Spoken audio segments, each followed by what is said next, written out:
Digital technologies లెసన్లోకి వెళ్ళే ముందు ఈ డిజిటల్ టెక్నాలజీస్ అనే లెసన్ ఎవరు రాశారు అనేది చూద్దాం. ఫస్ట్ ఈ డిజిటల్ టెక్నాలజీ అనే లెసన్ రాసింది Abdul Kalam and YS Rajan. Digital technologies అనే లెసన్ రాసింది ఎవరయ్యా అంటే Abdul Kalam, APJ Abdul Kalam and YS Rajan. First ఈ లెసన్ లోపలికి వెళ్ళే ముందు ఈ డిజిటల్ టెక్నాలజీస్ అంటే ఏంటమ్మా? డిజిటల్ అంటే ఇప్పుడు మనం యూజ్ చేస్తున్న అన్ని టెక్నాలజీస్ అన్ని డిజిటల్ టెక్నాలజీస్ కదా. ఈ డిజిటల్ టెక్నాలజీస్ అనే లెసన్ రాసింది APJ Abdul Kalam and YS Rajan. First APJ Abdul Kalam. APJ అంటే ఏంటి చెప్పండి? చాలా మందికి తెలుసు. ఏపీజే ఏపీజే అంటే ఆవుల్ పకీర్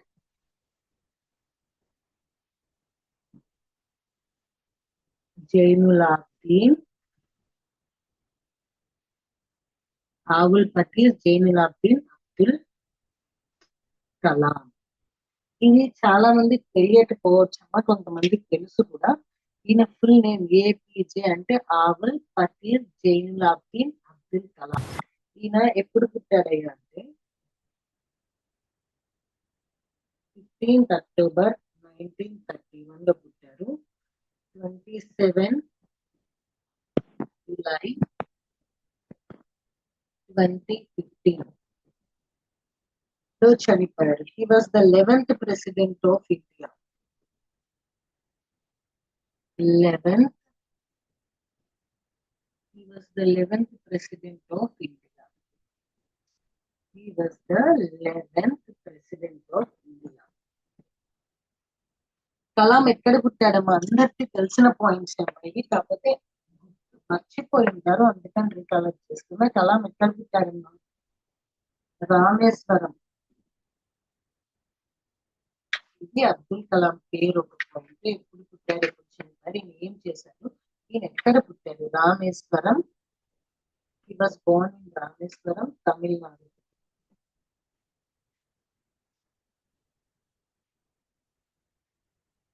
తమిళనాడు.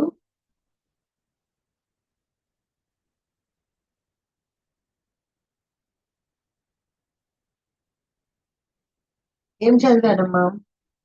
He studied. ఏం చదివాడు? He studied physics and aerospace engineering. Physics, aerospace engineering.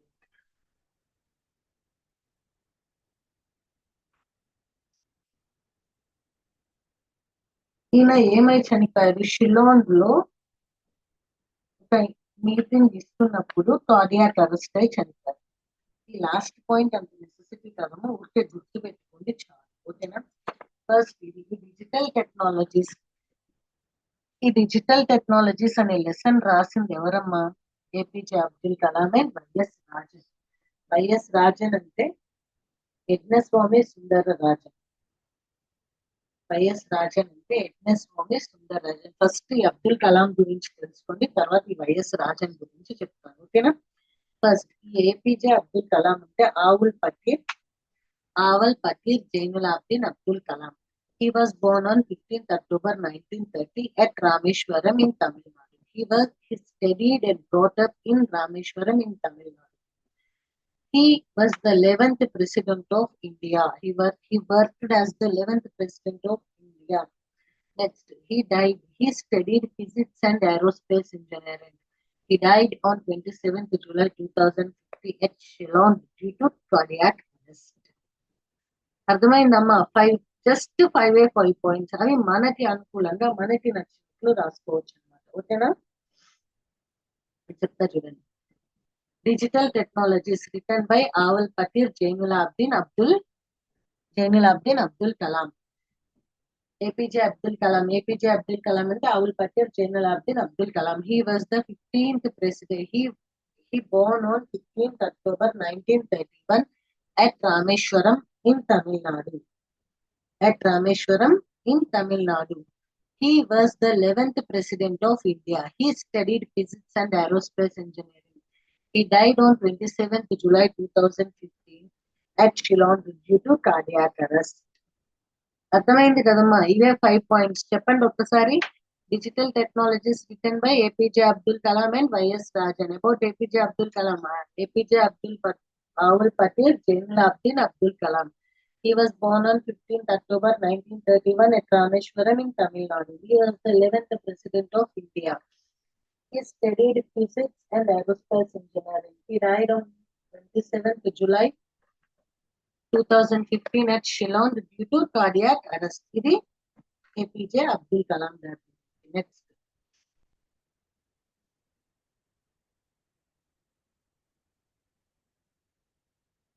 Next ఇప్పుడు ఎవరి గురించి అమ్మ మనం చెప్పుకునేది? యజ్ఞస్వామి సుందర. నెక్స్ట్ ఇప్పుడు ఎవరు? యజ్ఞస్వామి సుందర రాజన్. వైఎస్ రాజన్ అంటే యజ్ఞస్వామి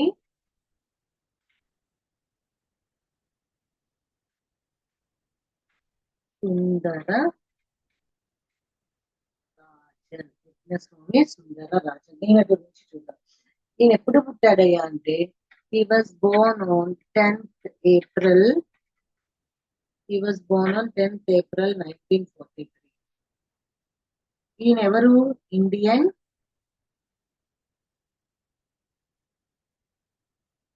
professor, scientist. He was professor, scientist and administrator. He is the honorary distinguished professor in ISRO. Honorary distinguished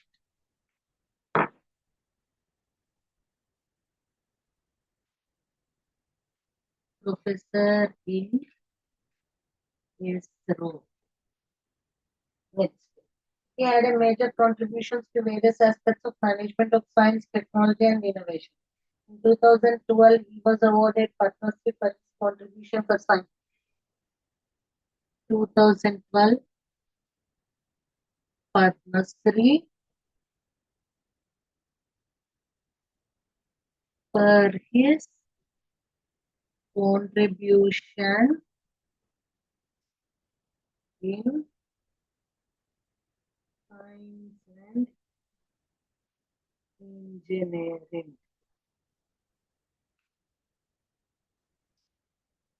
He is the one of well-known scientists who has closely worked with Abdul Kalam, former President of India. He is the co-author of popular and a path-breaking book, India 2020, Edition for New Millennium with APJ Abdul Kalam. He has authored many books including Discover Your Power, Position and Role. Okay.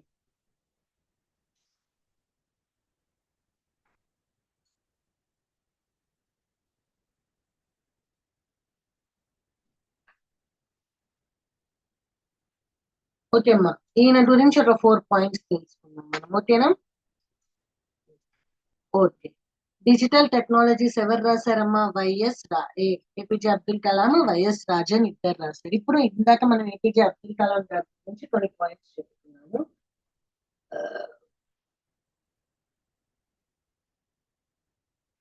India 2020 a vision for new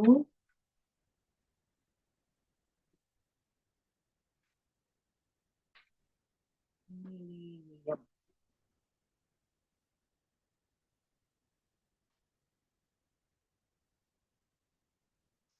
ఇప్పుడు ఇంకొకళ్ళ గురించి తెలుసుకుందాం. YS Rajan. YS Rajan అంటే ఏంటమ్మా? Yagnaswami Sundar Rajan. YS Rajan అంటే Yagnaswami Sundar Rajan. He was born on, ఎప్పుడు పుట్టాడయ్యా అంటే 10th April 1943లో పుట్టాడు. He was born on 10th April 1943. He was an Indian professor and scientist. ఆయన అడ్మినిస్ట్రేటర్, ఇండియన్ ప్రొఫెసర్, సైంటిస్ట్ అన్నమాట. ఈయన honorary distinguished professor in ISRO. ISRO అంటే ఇండియన్ స్పేస్ రీసెర్చ్ ఆర్గనైజేషన్. ఇస్రోలో హానరరీ డిస్టింగ్విష్డ్ ప్రొఫెసర్ అంటే అబ్దుల్ కలాం గారు కూడా ఇస్రోలో వర్క్ చేశారు. So వీళ్ళిద్దరు కలిసి వర్క్ చేసేటప్పుడు కొన్ని బుక్స్ అలా చాలా రాశారన్నమాట. కలిసి కలిసి కొన్ని బుక్స్ రాశారు. అలాంటి ఒక బుక్కే India 2020 a vision for millennium. అలాంటి ఒక బుక్ లో నుంచి తీసుకున్న ఒక టాపిక్ డిజిటల్ టెక్నాలజీస్ అని. అర్థమైందా? ఈ వైఎస్ రాజన్ అనే అతనికి 2012 లో పద్మశ్రీ అవార్డు వచ్చింది. ఎందుకు వచ్చిందయ్యా పద్మశ్రీ అవార్డు అంటే అతను సైన్స్ కి ఇంజనీరింగ్ కి చేసిన సేవలు, అతను చేసిన సేవలకి ఆయనకి, అంటే దానిలో చేసిన పరిశోధనలకు అయితేనేమి, దాని మీద తను పెట్టిన శ్రమకు అయితేనేమి, వాటన్నిటి గురించి ఆయనకి 2012 లో పద్మశ్రీ అవార్డు వచ్చింది. ఓకేనమ్మా, పద్మశ్రీ అవార్డు వచ్చింది. సో మళ్ళీ ఒక్కసారి చెప్తున్నాను, ఈయన గురించి యజ్ఞస్వామి సుందరరాజన్ గురించి వినండి. మనము ఇప్పుడు ఈ లెసన్ ఎవరు రాశారు అంటే APJ Abdul Kalam and YS Rajan. APJ Abdul Kalam గారి గురించి ఇందాక చెప్తున్నాం, మళ్ళీ ఒక్కసారి రికలెక్ట్ చేసుకున్నాం. ఫస్ట్ ఈయన గురించి ఇంకొకసారి రిపీట్ చేసిన తర్వాత ఇద్దరు గురించి ఒకసారి రికలెక్ట్ చేసుకొని లెసన్ లోకి ఒక స్మాల్ ఒక స్టోరీ లాగా లేకపోతే స్మాల్ ఓవర్ వ్యూ ఇస్తాను లెసన్ గురించి ఈ క్లాస్ లో. నెక్స్ట్ క్లాస్ లో సేమ్ అనోటేషన్స్, క్వశ్చన్స్ గురించి తెలుసుకుందాం. ఓకేనా? చూడండి, ఇప్పుడు ఈ వైఎస్ రాజన్ అనే ఆయన ఫుల్ నేమ్ ఏంటి? యజ్ఞస్వామి సుందర్ రాజన్. ఆయన ఎప్పుడు పుట్టాడమ్మా? 10th ఏప్రిల్ 1943 లో పుట్టాడు. ఈయన ఏం చేస్తాడు అంటే he works as an Indian professor. ఆయన ఇండియన్ ప్రొఫెసర్, సైంటిస్ట్, అడ్మినిస్ట్రేటర్.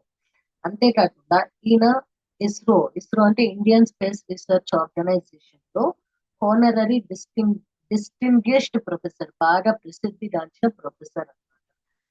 ఈయన తన యొక్క వర్క్, సైన్స్ కి ఇంజనీరింగ్ కి తను చేసిన వర్క్ రీత్యా ఆయనకి 2012 లో పద్మశ్రీ అవార్డు వచ్చింది. ఈయన అబ్దుల్ కలాం గారు, ఇస్రోలో అబ్దుల్ కలాం గారు కూడా పనిచేశారమ్మా. అబ్దుల్ కలాం గారు కూడా ఒక సైంటిస్ట్, ఆయన కూడా ఇస్రోలో పనిచేశారు. వాళ్ళిద్దరు అక్కడ పనిచేసినప్పుడు కలిసి రాసిన ఒక బుక్కే ఇండియా కో ఆథర్. ఇద్దరు కలిసి రాశారు. ఆయన ఆథర్ అయితే ఈయన కో author.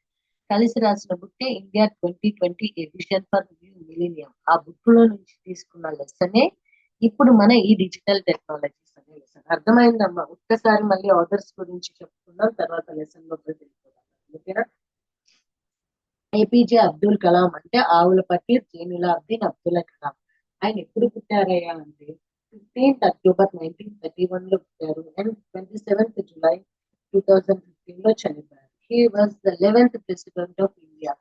Abdul Kalam was born on, చెప్పాలి ఎప్పుడు పుట్టారు? 15th October 1931 at Rameshwaram in Tamil Nadu. He studied physics and aerospace engineering. He was the 11th president of India. Next, Abdul Kalam గారి గురించి. He was the 11th president of India.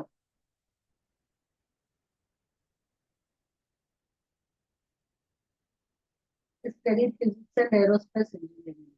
He worked as the 11th president of India. He died on 27th July 2015 at Shillong due to cardiac arrest. Next, Y.S. Rajan. Y.S. Rajan, Yajnaswamy Sundar Rajan, was born on 10th April 1943. He was an Indian professor, scientist, and administrator. He is an honorary distinguished professor in ISRO, Indian Space Research Organization. In 2012, he was awarded Padma Shri for his contribution in science and engineering. He was a co-author of India 2020, A Vision for New Millennium. Digital technologies is the lesson taken from India 2020, A Vision for New Millennium. Okay? ఇప్పుడు మనం lesson okay కదా? Authors గురించి clear కదా?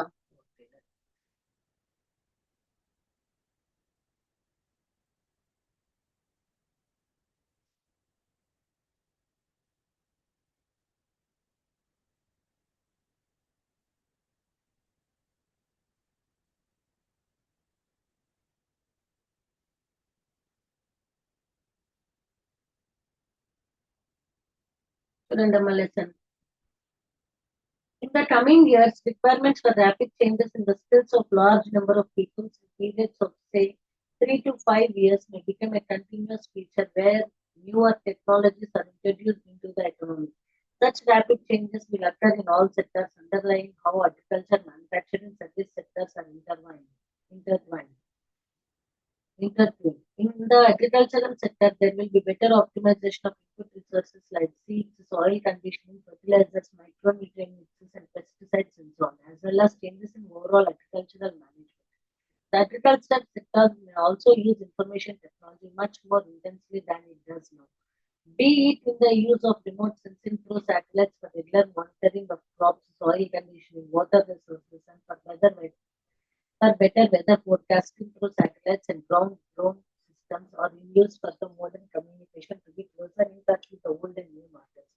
Water quality may be monitored more carefully in the future, whether for human or animal consumption. Rapid movements in advanced sensor would make it possible to have such sensing system at affordable prices in many of our sectors. ఏమంటున్నారయ్యా అంటే వచ్చే రోజుల్లో agriculture అన్ని sectors లో ఉన్నాయి. Agriculture sector అయితేనేమి అన్ని sectors చూడండి. ఇప్పుడు ఈ ఫస్ట్ పారాగ్రాఫ్ ఏమంటున్నారంటే in coming years requirement of rapid changes in the skills of large number of peoples. ఒక 3 to 5 years లో వాళ్ళు ఈ బుక్ రాసినప్పుడు ముచ్చట చెప్తున్నారు. 3 to 5 years లో ప్రతి ఒక్క సెక్టార్స్ లో ఈ డిజిటల్ టెక్నాలజీస్, ఈ ఇన్ఫర్మేషన్ టెక్నాలజీస్ అనేవి యూజ్ చేస్తారు అంటున్నారు. ఏంటి డిఫరెంట్ టెక్నాలజీస్ అంటే అగ్రికల్చరల్ సెక్టార్ లో, మ్యానుఫ్యాక్చరింగ్ సెక్టార్ లో, సర్వీస్ సెక్టార్ లో, ఈ మూడు సెక్టార్స్ లో ఈ ఇన్ఫర్మేషన్ టెక్నాలజీ, ఐటీ టెక్నాలజీ అనే దాన్ని, డిజిటల్ టెక్నాలజీ అనే దాన్ని యూజ్ చేస్తారు. విచ్చలవిడిగా యూజ్ చేయాల్సి వస్తుంది. ఇప్పుడు యూజ్ చేస్తున్న దానికంటే విపరీతంగా యూజ్ చేస్తారు. ఓకే, అగ్రికల్చర్ సెక్టర్ లో అసలు ఎలా యూజ్ చేస్తారయ్యా అంటే సీడ్స్ యొక్క క్వాలిటీని టెస్ట్ చేయడానికి, ఎలాంటి సీడ్స్ వేస్తే బాగుంటుంది, ఆ సీడ్స్ లో నాణ్యత ఏంటి, వాటి క్వాలిటీ చెక్ చేయడానికి యూజ్ చేస్తారు. సాయిల్ యొక్క క్వాలిటీని, సాయిల్ అంటే ఈ భూమికి, ఈ మట్టికి ఎంత ఎంత వాటర్ కావాలి, అసలు ఎలాంటి సీడ్స్ వేయాలి, దానికి ఎలాంటి పెస్టిసైడ్స్ వేయాలి, ఆ పెస్టిసైడ్స్ క్వాలిటీ ఏంటి, ఆ పెస్టిసైడ్స్ లో ఉన్న కెమికల్ క్వాలిటీ ఏంటి, ఇవన్నీ చెక్ చేయడానికి అగ్రికల్చరల్ సెక్టర్ లో ఈ ఐటీ అనేది, ఇన్ఫర్మేషన్ టెక్నాలజీ అనే దాన్ని యూజ్ చేస్తారు. ఇప్పుడు యూజ్ చేస్తున్న దానికంటే విపరీతంగా యూజ్ చేస్తారు. శాటిలైట్స్ కూడా యూజ్ చేస్తారు. ఎందుకయ్యా శాటిలైట్స్ అంటే అసలు పంట ఎలా ఉంది, శాటిలైట్స్ ద్వారా వెదర్ ఎలా ఉంది, ఎప్పుడు వానలు పడితే ఎప్పుడు వానలు పడవు, ఇవన్నీ కూడా తెలుసుకోవడానికి వాళ్ళు ఐటీ అనే దాన్ని యూజ్ చేస్తారు. ఇంతేకాదు, నీళ్ళ యొక్క క్వాలిటీని టెస్ట్ చేయడానికి, అంటే ఈ నీళ్లు మనుషులు తాగొచ్చా కొన్ని సెన్సార్స్ అమ్మాయి ఇప్పుడు ఇప్పటికే చాలా యూజ్ చేస్తున్నాం మనం. ఇప్పుడు కొన్ని సెన్సార్స్ తో ఈ వాటర్ లో ఉన్న క్వాలిటీ ఏంటి, మనుషులు తాగడానికి పనికి వస్తాయా పనికి రావా, జంతువులు తాగడానికి పనికి వస్తాయా పనికి రావా అనేది డిఫరెంట్ టెక్నాలజీస్, డిఫరెంట్ ఐటీ టెక్నాలజీతోనే డిఫరెంట్ సెన్సార్స్ తో ఇవన్నీ చేస్తారు అగ్రికల్చరల్ టెక్నాలజీలో, అగ్రికల్చరల్ సెక్టార్ లో అని చెప్తున్నారు. నెక్స్ట్ చూడండి. In the industrial and manufacturing sectors, of course, the use of sensors and modern electronics and information technology will be continual feature, requiring rapid reorientation of the skills of not only the workforce but also the entire management, including board level operation. Installation of IT systems for all these sectors, training persons at all levels, and maintaining and improving their skills would be a major service industry. ఈ manufacturing sector లో, industrial sector లో already sensors, modern electronics use చేస్తూ ఉన్నారు. వాటిని ఇంకా continuous గా use చేస్తూ వాటిలో వచ్చే కొత్త డెవలప్మెంట్స్ అవన్నీ, వాటిలో ఉన్న స్కిల్సే కాదమ్మా, అట్లాంటివన్నీ మనుషులకు తెలియజేస్తూ ఆ ఎక్విప్మెంట్ వర్క్ ఫోర్స్ వాళ్ళకి బోర్డ్ లెవెల్ ఆపరేషన్స్ అవి ఎలా జరగాలి ఏంటి అనేవి చెప్తూ ఈ ఐటీ రిసోర్సెస్ అనేవి ఆ సెక్టార్స్ లో ఇంట్రడ్యూస్ చేస్తూ ఆ ట్రైనింగ్ పర్సన్స్ కి ఈ ఐటీ, ఈ ఇన్ఫర్మేషన్ టెక్నాలజీ వల్ల రిక్వైర్మెంట్ ఏంటి, వాటి వల్ల ఏంటి, ఎలా జరుగుతాయి అన్ని నేర్పిస్తూ ఈ సెన్సార్స్ యూజ్ అనేది దాంట్లో మేజర్ ఎక్కువ పార్ట్ అనేది ఈ ఇండస్ట్రియల్ మ్యానుఫ్యాక్చరింగ్ ఉంటుంది.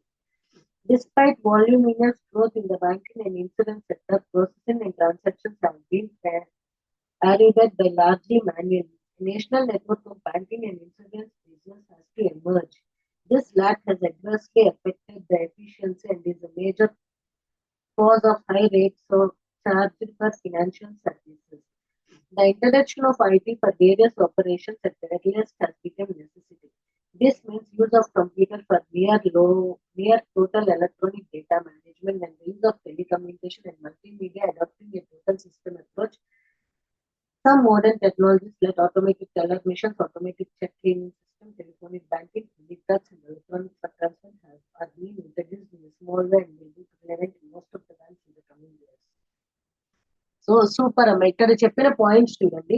వాళ్ళు ఏమంటారంటే ఇప్పుడు బ్యాంకింగ్ అనే ఇన్సూరెన్స్ సెక్టర్ అయినా బాగా పెరిగిపోతున్నాయి. పెరిగిపోయినప్పటికీ ఇందులో ఇన్ఫర్మేషన్ టెక్నాలజీ అంటే ఈ ఐటీ యొక్క యూజ్ అనేది చాలా తక్కువగా యూజ్ చేస్తున్నారు. కానీ ఈ ఐటీ యొక్క యూజ్ అనేది క్యాష్ డిపాజిట్ కి కానీ క్యాష్ విత్డ్రావల్ కి కానీ దేనికైనా కానీ ఈ ఐటీ యొక్క యూజ్ అనేది కమింగ్ ఇయర్స్ లో బాగా యూజ్ చేస్తే మనకి ఇప్పుడు ఏవైతే ఫైనాన్షియల్ ఛార్జెస్ అనేవి ఎక్కువ పడుతున్నాయో అవన్నీ తగ్గిపోతాయి అని అంటారు. ఎలా అయ్యా అంటే చూడండి, use of telecommunication and multimedia data adapting total such modern technologies like automatic teller machine అంటే ఏటీఎం యూజ్ ఒకటి, cheque clearing automatic cheque clearing system ఒకటి, టెలిఫోనిక్ బ్యాంకింగ్ ఒకటి, క్రెడిట్ కార్డ్స్ ఒకటి, ఎలక్ట్రానిక్ ఫండ్ ట్రాన్స్ఫర్ అప్పట్లో కొంచెమే యూజ్ చేస్తున్నారు. Coming years లో ఇవన్నీ బాగా యూజ్ చేస్తారు. చేయడం వల్ల ఏంటయ్యా అంటే ఈ డిజిటల్ టెక్నాలజీ యూజ్ అనేది పెరిగిపోతుంది. ఇప్పుడైతే చాలా యూజ్ చేస్తున్నామమ్మా. ఈ లెసన్ రాసినప్పటి సంగతి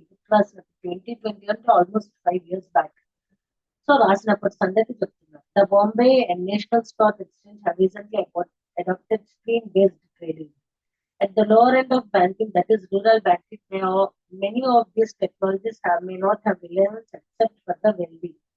At least for a decade or more, the problem in the bulk of our village communities is to generate money and make it available to workers, not merely for their subsistence, but to carry out some economic activities from their own with small investment. Financial or lending systems of such a poor rural funds could be patterned on the Grameen bank system successfully operated in Bangladesh.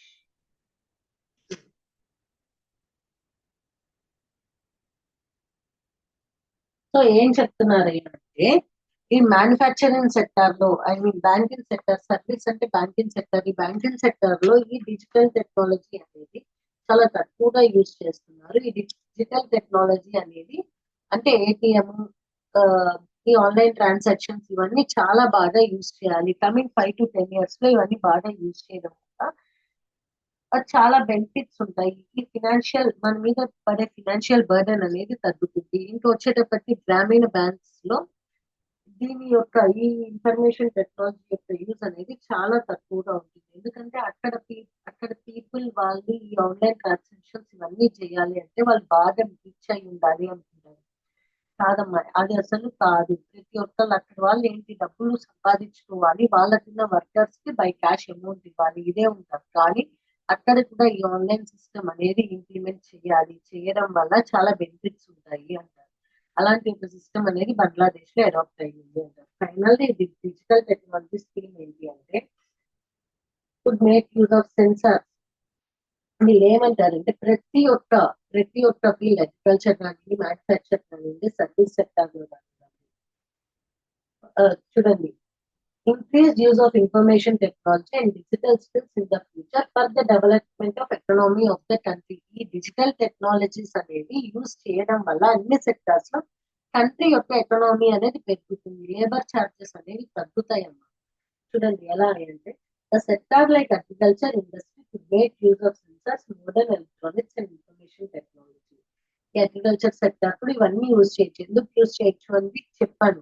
Soil యొక్క quality తెలుసుకున్నాం అంటే మనకి ఆ soil యొక్క ఒక censor use చేసి ఆ soil యొక్క క్వాలిటీ ఏంటి, ఆ సాయిల్ లో ఉండే వాటర్ కంటెంట్ ఏంటి, ఆ సాయిల్ ఏ క్రాప్ అయితే కరెక్ట్ అనేది మనం judge చేయగలిగాము.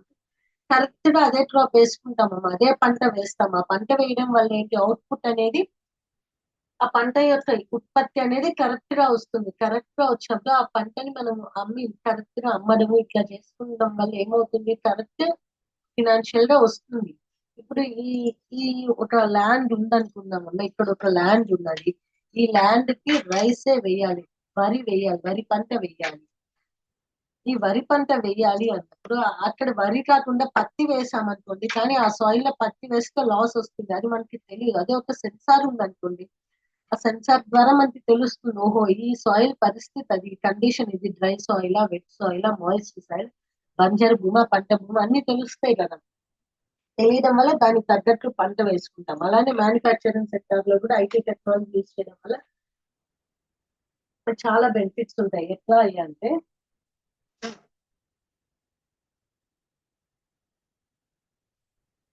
banking and insurance sector shall have to use IT for various operations to render the services to the public. New services like financial services, marketing, communication. Banking లో కూడా అంతే అమ్మా. ఇప్పుడు online లో చేసే పని, లేబర్ తో చేసే పనికి తేడా ఉంటుంది. లేబర్ అంటే ఇంకో మనుషులు చేసేదానికి, టెక్నాలజీ చేసేదానికి తేడా ఉంటుందమ్మా. ఇప్పుడు ఇంతకు ముందు 100 కాగితాలు లెక్క పెట్టాలి అంటే మినిమం టు మినిమం పావు గంట పడుతుంది. అదే ఇప్పుడు వితిన్ 1 minute. ఎందుకు? మనీ కౌంట్ చేసే మిషన్ వచ్చింది. అది డిజిటలే కదా. ఇంతకు ముందు మనిషి చేసే పని ఇప్పుడు ఐటీ చేస్తున్నారు. అట్లా ప్రతి ఒక్క సెక్టార్ లో ఈ డిజిటల్ టెక్నాలజీ వల్ల చాలా బెనిఫిట్స్ ఉన్నాయి. ప్రతి ఒక్క దాంట్లో డిజిటల్ అనే దాన్ని యూజ్ చేయడం వల్ల కంట్రీ యొక్క ఎకనామీ, వర్క్ అనేది స్పీడ్ అవుతూ ఉన్నది. ఇప్పుడు 10 మంది ఒక్క మనిషి చేసే పని ఒక మనిషి ఒక గంట చేస్తాడు. అదే ఐటీ వచ్చేటప్పటికి ఏం చేస్తుంది? 5 నిమిషాల్లో చేస్తుంది. టైం అనేది సేవ్ అయింది, ఎనర్జీ అనేది సేవ్ అయింది. అవునా కాదా? చూడండి ఇంకా చెప్తుంటారు. Mobile communication, satellite navigation systems will be crucial in marketing logistics. For the development of cultural and knowledge-oriented tourism, information technology can be made useful by the availability of multi-presentations on the cultural importance. ఏంటి ఇంకా tourist వాటికి కూడా, tourist places కి వాటన్నిటికి కూడా అక్కడ ఉండే వాటన్నిటి గురించి డిజిటల్ అంటే ఇన్ఫర్మేషన్ టెక్నాలజీలో, ఐటీలో ఒక ల్యాప్టాప్ లో ఒక ప్రెసెంటేషన్ చేసి వాటన్నిటిని చూపించడం వల్ల ఇన్ఫర్మేషన్ అవన్నీ కూడా పెరుగుతాయి కదా. మొబైల్ కమ్యూనికేషన్, సాటిలైట్ కమ్యూనికేషన్స్ వల్ల అక్కడ జరిగేవి అవన్నీ కూడా తెలుసుకోవచ్చు. ఇవన్నీ ఇన్ఫర్మేషన్ టెక్నాలజీ, డిజిటల్ టెక్నాలజీ వల్లే కదమ్మా. సో ఫైనల్ ఏం చెప్తానంటే, రానున్న భవిష్యత్తులో ఇవన్నీ ప్రతి చోట ఐటీ అనేది యూజ్ చేయడం వల్ల ఏంటాయి అంటే, ఫైనల్ గా కంట్రీ యొక్క ఎకనామీని మనం ఇంప్రూవ్ చేయగలం. అంటే ఎకనామీ అంటే డబ్బు పరంగా కానీ, వెల్త్ పరంగా కానీ ఇండియాని ఒక హై ప్లేస్ లో చూపించగలమంటారు. ఎవరు? ఈ APJ Abdul Kalam and YS Rajan. ఓకేనమ్మా, అది ఈ లెసన్ డిజిటల్ టెక్నాలజీస్. మళ్ళీ నెక్స్ట్ క్లాస్ లో కలుద్దాం. Take care, by by.